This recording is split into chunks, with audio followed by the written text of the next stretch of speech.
एक दिन भगवान अपने पुत्र पौत्रों को लेकर के भ्रमण करने के लिए उपवन में जाते हैं। उपवन में सारे पुत्र पौत्र जाकर के बढ़िया खेलने लगे। तब तक उन लोगों को प्यास लग गई। अब जैसे ही प्यास लगी, अब तो सब जल को ढूंढने लगे। एक कुआं के पास पहुंच जाते हैं। कुआं के पास जैसे ही पहुंचते हैं, उस कुआं में जल नहीं था, उसी में एक गिरगिट बैठा हुआ था। गिरगिट जानते हैं ना? हाँ, तो बैठा हुआ था। अब तो देखिए, जैसे ही भगवान के पुत्र पौत्रों ने तुरंत आकर के द्वारकाधीश प्रभु को बताते हैं।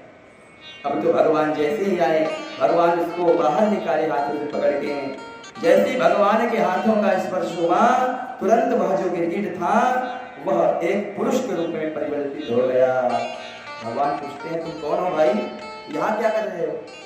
तब वो अपना परिचय देता है। नृगो नाम नरेंद्रोहम इक्ष्वाकुतनयः प्रभो दानि स्वाख्यायमानेषु यदि ते करणमस्ति सम्।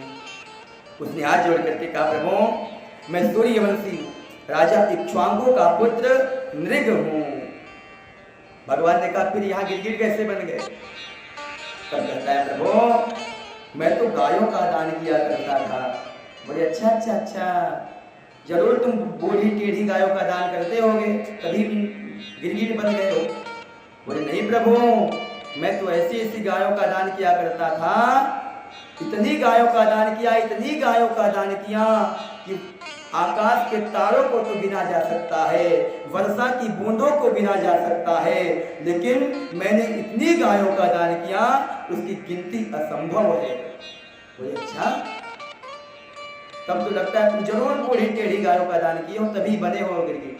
बोले नहीं प्रभु, मैं तो अच्छी से अच्छी गायों का दान किया करता था।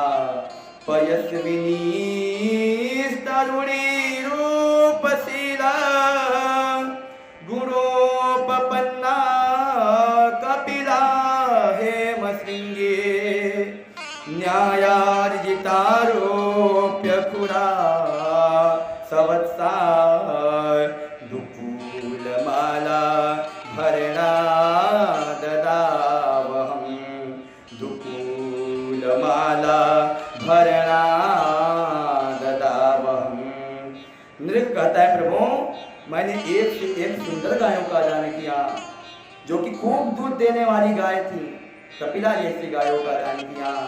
पर प्रभु उसमें भी उनकी जो सींग थी गायों की ना, उसको सोने से मरवा देता था। जो गायों की खुर थी उसको चांदी से मरवा के तब मैं दान किया करता था। लेकिन प्रभु एक दिन मैंने एक ब्राह्मण देवता को गाय का दान किया। वो ब्राह्मण देवता अपनी गाय को लेकर के अपने राज्य को चले गए। लेकिन प्रभु वो ब्राह्मण देवता के हाथ से वो गाय छूट करके पुनः हमारे यहाँ आ गई, आ करके हमारी गायों की झुंड में चली जाती है। लेकिन प्रभु क्या हुआ कि मैं दूसरे दिन उसी गाय को दूसरे ब्राह्मण को दान में दे दिया। अब तो उधर से वो ब्राह्मण आ रहे थे गाय को ढूंढते हुए, ये ब्राह्मण देवता गाय को लेकर के जा रहे थे। रास्ते में दोनों ब्राह्मणों की मुलाकात हो गई। अब तो जिनको पहरे दिया था वो कहते नहीं नहीं हमारी गाय है, और जो गाय को लेके जा रहे थे बोल रहे थे नहीं नहीं हमें दिया है महाराज ने। अब महाराज क्या हुआ, अब दोनों लोग रास्ते में ही लड़ने झगड़ने लग गए, बात विवाद हो गया। अब ये हुआ कि चलो महाराज जी से पूछाया जाए कि किसको दिए, और नृग के पास ले जाया गया। दोनों लोग आए, पूछते हैं महाराज बताइए ये गाय आपने किसको दी है? अब तो महाराज मैं तो कुछ बोल ही नहीं पा रहा था, क्या बताओ किसको दिया। अब ब्राह्मणों ने क्रोधित होकर के मुझे श्राप दे दिया, तुम गिरगिट जैसे रंग बदल रहे हो, जाओ तुम्हें गिरगिट योनि ही प्राप्त हो जाए। अब तो महाराज जैसे ही मेरी मृत्यु हुई, यमराज ने मुझसे पूछा बताओ तुम पहले पाप भोगोगे कि पुण्य भोगोगे? अब तो मैंने मन में विचार किया कि पुण्य तो बहुत किए हैं, लेकिन जो थोड़ा बहुत पाप है पहले उस पापों को भोग लिया जाए। तो मैंने पहले बोल दिया प्रभु मुझे पहले पाप भोगने हैं। अब तो मैं गिरगिट बन करके इस उपवन में इस कुएं में, सूखे हुए कुएं में पड़ा हुआ हूँ और मैं कुएं में गिरगिट बन करके यहीं पड़ा था प्रभु। लेकिन जैसे ही आपके कर कमलों का स्पर्श हुआ, अब तो आपके चरणों का दर्शन करके मैं गिरगिट योनि से मुक्त हो गया और भगवान को प्रणाम करके वह मृग चला जाता है। बोल भक्त वत्सल भगवान की। उसके बाद भगवान ने यहाँ पर अपने पुत्रों को बड़ा सुंदर उपदेश देते हैं।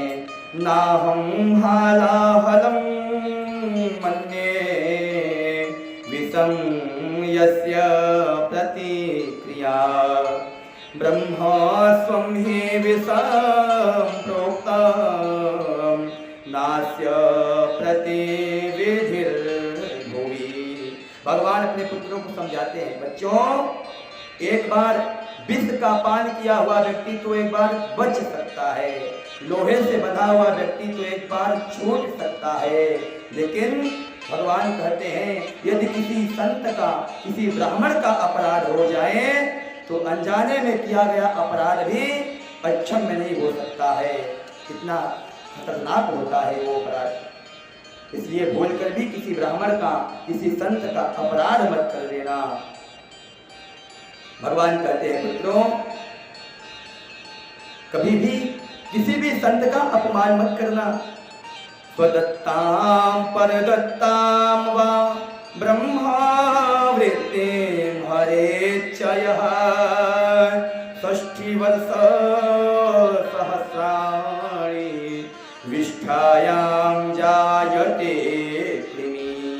और जो व्यक्ति किसी संत का, किसी ब्राह्मण का धन हरण करता है, स्वदत्ताम परदत्ताम वा ब्रह्मवित्तिं हरेच्छयः, जो व्यक्ति किसी संत का, किसी ब्राह्मण का धन हरण करता है, फिर ऐसा व्यक्ति 60,000 वर्षों तक विष्ठायाम जायते कृमि, मलमूत्र का कीड़ा बन करके ऐसा व्यक्ति भयंकर कष्टों को भोगता है। इस प्रकार से आज भगवान अपने पुत्र पौत्रों को बड़ा सुंदर उपदेश करते हैं।